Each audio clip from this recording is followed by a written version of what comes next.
Ready બધા? ક્યાં ગામથી આવો છો બધા?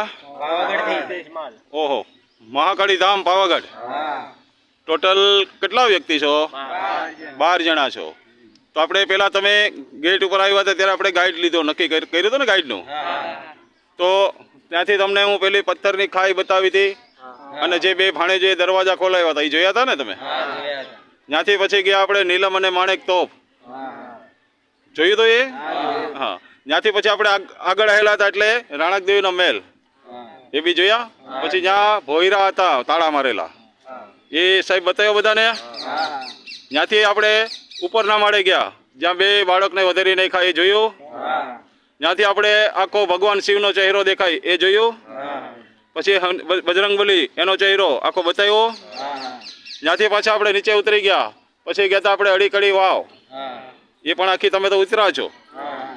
અને ત્યાંથી પાછા આપણે ઉપર આવ્યા એટલે આવ્યા 9 ઘણ કુવે, 9 માળનો કૂવો કહેવાય, એમાં બી તમે જઈ આવ્યા.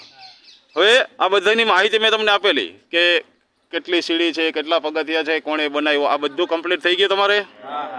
હવે અહીંથી બધું જોઈને આપણે ક્યાં આવ્યા? અનાજના કોઠા. આ કેટલા વર્ષ અનાજ હાલ્યું હતું? હવે છેલ્લો પ્રશ્ન તમને હું કરું. હા, 12 વર્ષ અનાજ હાલ્યું. કઈ રીતે હાચ્યું હતા બધું તમને માહિતી આપી છે. આવી સિસ્ટમ હતી આપણા રાજા લોકોની, આ રીતે અનાજ હાચવતા.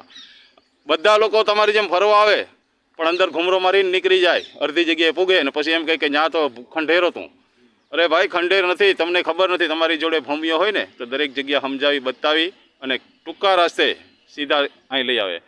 તો ભૂમિઓ જોઈએ કે ના જોઈએ સાહેબ? ગાઈડની જરૂર પડે ને. તો અહીંથી બધા તમે ખુશ થઈને જશો ને?